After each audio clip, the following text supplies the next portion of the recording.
네. 평행 사회전이다. 동글 아니면 X. 유민왕이라고 하는 우리의 마지막 기억 분수가 지금 작품에 대해서 굉장히 집단을 하고 있다. 이 장면을 조금 더 구체적으로 찾아봅시다. 어떤 식으로 집단을 하고 있는지 26쪽에서 찾을 거고요. 26쪽에 넘겨서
오늘은 9월 17일 금요일 2021년 21번째 2학기 4번째 채플입니다.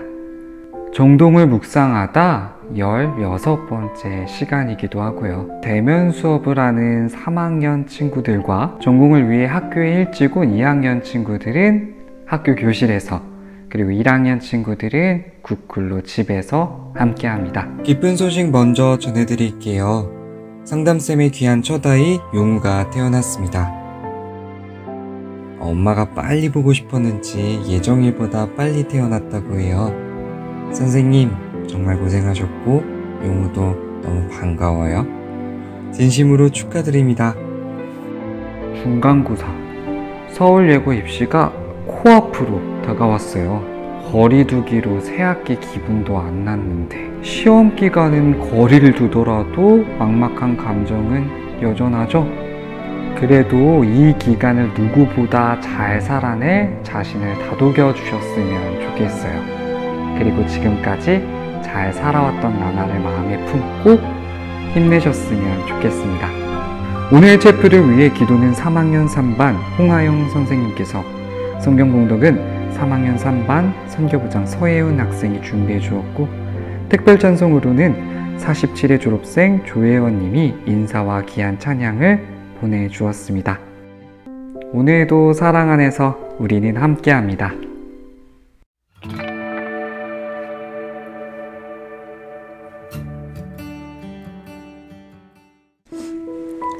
하나님 아버지, 지금 이 시간 함께 기도드립니다.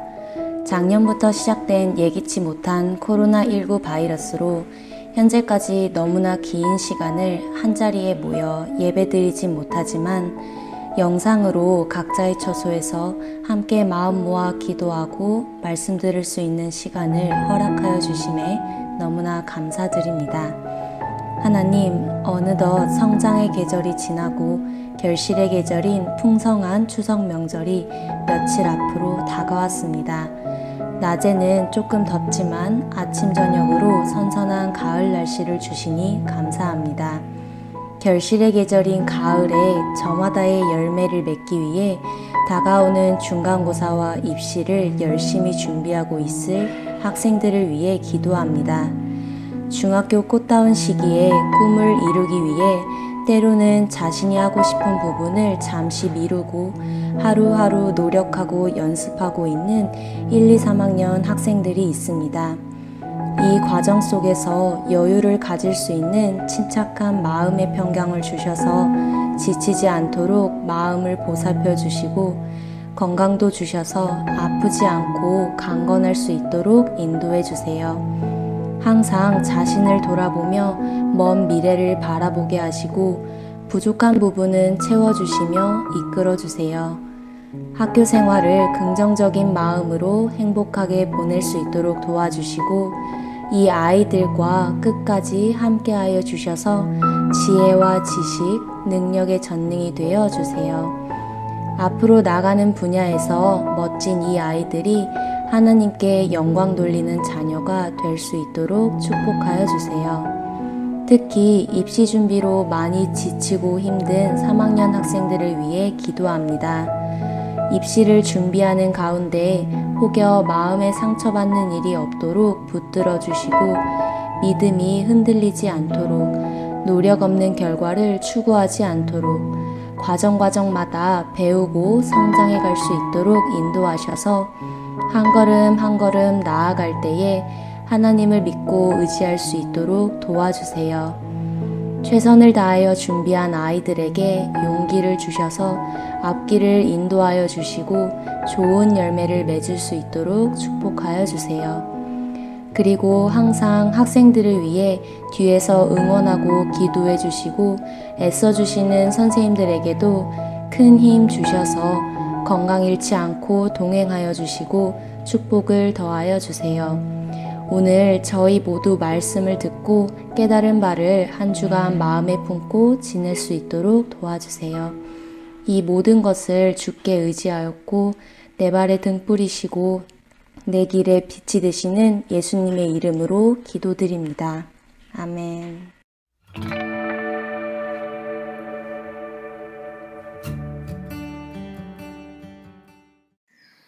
너희는 나그네를 사랑하라.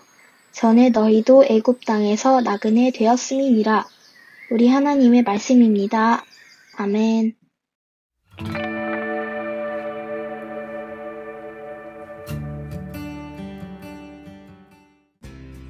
안녕하세요. 저는 현재 한국예술종합학교 2학년에 재학 중인 47회 졸업생 조예원입니다. 제가 오늘 준비한 곡은 달고 오묘한 그 말씀이라는 곡입니다. 길지 않은 연주이지만 제 연주를 들으시는 동안에나마 마음이 편안해지셨으면 하는 바람입니다. 요즘 코로나19로 인하여 많은 분들이 힘들고 지친 이 상황 속에서도 항상 희망 잃지 않으시고 건강하셨으면 좋겠습니다. 감사합니다.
지난주 채플에서는 지금은 이곳 정동에 없는 러시아 정교회 이야기와 함께 숨어 계신 하나님 이야기를 들었는데요. 오늘 2학기 네 번째 채플에서는 정동의 아주 특별한 교회 중화 한성 기독교회 이야기를 드려볼까 합니다. 이곳은 우리가 학교 오고 갈 때마다 스쳐 지나가지만 아마 본 적 없다고 얘기할 친구들이 꽤 있을 텐데요. 물론 등하교를 학교에서 시청 방향으로만 다니는 친구들은 보지 못했을 수도 있겠지만 사실 우리는 눈을 뜨고 다닌다 해서 다 보고 다니는 건 또 아니더라고요. 그래서 성경에 들을 귀 있는 자는 들을지어다 라는 말에 기대어 보자면 볼 수 있는 눈, 보고자 하는 눈을 가진 자가 진짜 보는 것이라 할 수 있겠습니다. 얼마 전에 새로 생긴 추호정이란 음식점 가보셨나요? PPL은 아니니 오해 없으시기 바라면서 학교에서 정동마트와 정동아파트를 지나 올라가다가 길을 건너서 편의점 지나고 국수 전골집을 지나면 요 집, 이전에는 갈비탕집이었는데요. 이 가게를 끼고 골목 안을 들여다보면 언덕 위로 이렇게 생긴 교회가 떡하니 서 있답니다. 간판을 읽어보니 여한 중화기독교 한성교회, 1912년에 세워진 화교인들과 중국인들을 위한 교회입니다. 한성교회는 1912년 중국인 청년 차도심, 철다오신이란 분과 미국인 대밍 선교사라는 분이 경성 YMCA에서 화교들을 위한 교회를 처음 세우게 됩니다. 기독교 믿는 것을 너무나 강력히 반대하는 아버지로부터 도망해 조선으로 이주한 이 차도심 장로님은 한의원으로 자리를 잡으면서 언더우드 선교사의 교회에 출석하다 대밍 선교사와 함께 지금의 화교인들을 위한 교회를 세우게 된 것이죠. 화교 건축가였던 왕공원이란 장로님도 이 교회가 자리를 잡는 데 큰 역할을 했다고 전해지는데요. 두 분은 1920년 복음건축창이란 건축회사를 세우고 수익금과 지분을 교회에 헌금하게 되는데 이 건축회사 복음건축창이 1920년대, 30년대 조선의 중요한 건축회사였다죠. 경성 성서신학원, 이화여대 프라이홀, 음악당, 조선기독교서회 등이 이 회사의 건축이었답니다. 초창기에는 지금 소공동 쪽, 대한항공 건물 있는 쪽에 자리했었다고 하는데 1958년에 이 교회가 정동 8번지 이전하게 됩니다. 30년 가까이 이 교회의 담임 목사님으로 계시는 분은 이분 유전명 목사님이란 분이신데요. 화교 2세십니다. 서울신대와 연세대 신학대학원에서 공부하신 분이신데 저도 7, 8년 전에 한번 찾아가서 배웠던 기억이 있습니다. 이 교회는 국내, 특히 서울권의 중국 화교들의 고향이자 중심이 되는 곳으로 교회 성도분들의 90%가 화교, 한국인들은 한 10% 정도이며 신도 대부분 한국에서 태어나고 성장한 3세, 4세들이시랍니다. 중화기독교회의 한국 구회는 정동 외에도 부산, 대구, 군산, 수원, 영등포 등의 지역별 교회들이 있다고 합니다. 우리가 화교라고 얘기할 때 화자는 중국을 의미하고 교자의 뜻은 타관살이하다, 임시 거처 그런 의미를 가지고 있습니다. 타양살이하는 중국인들이란 의미가 되겠네요. 이분들은 중국인이면서 한국의 문화를 이해하고 두 언어에 능통한 사람들이라는 것이죠. 그래서 이 교회의 사명은 작게는 한국 땅에 있는 중국인들에게 복음을 전하는 것이고 크게는 한국인과 중국인들에게 문화와 언어의 장벽 없이 복음을 전하는 것입니다. 아직 다문화에 대한 제대로 된 인식이 부족했던 한국 사회에서 60, 70년대 그 이전부터 화교분들이 우리 사회에서 많은 어려움을 겪을 때 그 어려운 시기, 그 고난의 시기에 이 교회에 와서 많은 위로들을 받으셨을 것이고 그분들이 열심히 살아가는데 중요한 힘이 되어준 곳이 바로 이곳 한성교회라 하겠습니다. 간판과 주보에 있는 이 교회의 공식 명칭은 여한중화기독교 한성교회입니다. 여한의 여자는 흔히 나그네를 의미하는 글자인데요. 주보에 보니까 영어로는 overseas, 제외라는 의미로 적어 놓았는데 한자어로는 여한, 곧 한국 땅에서 나그네로 살아가는 이란 의미로 풀어 놓았습니다. 중국인, 화교인들의 교회 앞에 서서 나그네를 다시 한번 묵상해 봅니다. 너희는 나그네를 사랑하라. 전에 너희도 애굽 땅에서 나그네 되었음이니라. 오늘 성경 부문인 신명기의 말씀 외에도 성서는 여러 곳에서 그들의 조상이 나그네 되었던 시절을 회상하고 우리 인생이 나그네와 같은 신세임을 비유로 이야기하고 있습니다. 성서의 첫 독자였던 이스라엘 사람들에게는 이 나그네라는 단어가 추상적인 의미가 아니라 역사적이며 현실적인 단어로 여겨졌을 것이 분명합니다. 마치 전쟁, 이데올로기 등의 단어가 아직 분단 국가인 우리에게는 조금 더 현실적인 단어로 받아들여지는 것처럼 말입니다.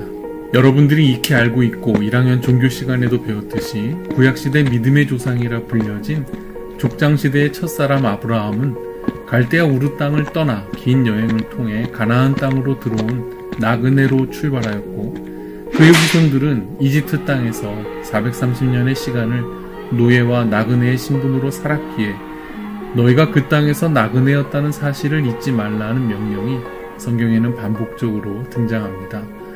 안식을 비롯한 많은 구약 성서의 율법 안에도 고아와 과부, 종과 함께 이방인과 나그네들을 약자로 규정하고 그들의 편이 되는 것이 하나님의 정의임을 깨우쳐주고 계십니다. 우리가 사는 시대는 불분명함 속에서 각자의 선명함을 가져야 하는 시대입니다. 이전 시대가 보편적으로 가져왔던 좋은 사람 대 나쁜 사람, 착한 주인공 대 악한 빌런, 이런 것들은 동화책이나 문법이 쉬운 영화에서나 가능한 일입니다. 이 나이가 되어서도 누가 좋고 착한 사람인지, 무엇이 선인지 아직도 헷갈리고 잘 모르겠는 경우가 훨씬 더 많다고 부끄럽지만 인정할 수밖에 없습니다. 그저 순간순간, 때마다, 곳마다 제가 가진 최선의 양심과 신앙에 따라 할 수 있는 한의 최선과 차선의 선택을 할 뿐입니다. 이 땅에 사는 모든 화교분들이 더 이상 나그네인가 정의할 능력은 제게 없습니다. 길에서 마주치는 노숙자분들을 어떻게 환대해야 하는가에 대한 모범 정답도 사실 저도 잘 모르겠습니다. 더 많은 아프간 사람들을 우리 땅의 이민자로 받아들여 나그네로 여겨야 하는가? 라고 누군가 직접적으로 물어오면 아마 한참을 멍하니 고민하게 될 겁니다.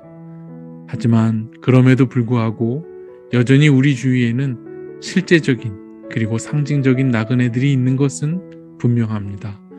정답이 쉽지 않다고, 내가 감당할 수 있는 문제가 아니라고, 못 본 척 한다고 될 일은 아닙니다.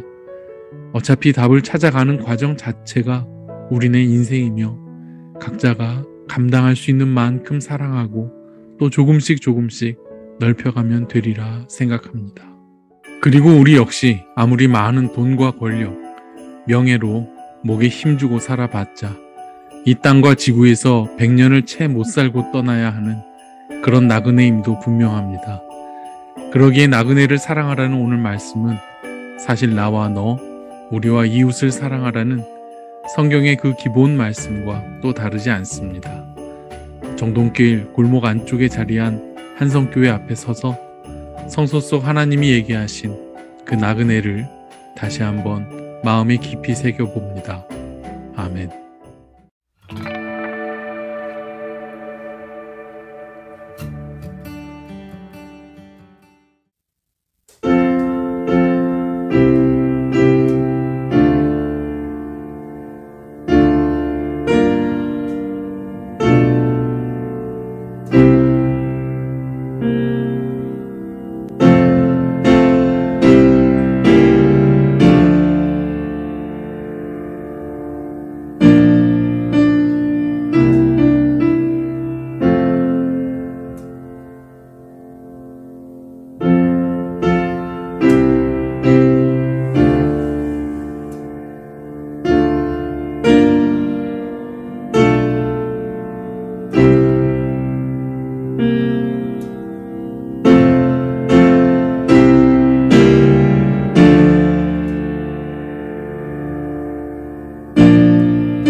어느새 2학기 4번째 체포를 드린 모든 이들 위해 한가위의 계절을 맞이하고 중간고사를 힘써 준비하고 예고 입시를 위해 정진하는 주님의 위로가 필요한 모든 예원인들 위해 성부 하나님의 사랑으로 성자 예수 그리스도의 은혜로 성령 거룩한 영의 동행하심으로 함께 하여 주시고 돌보아 주시기를 간절히 축원하옵나이다.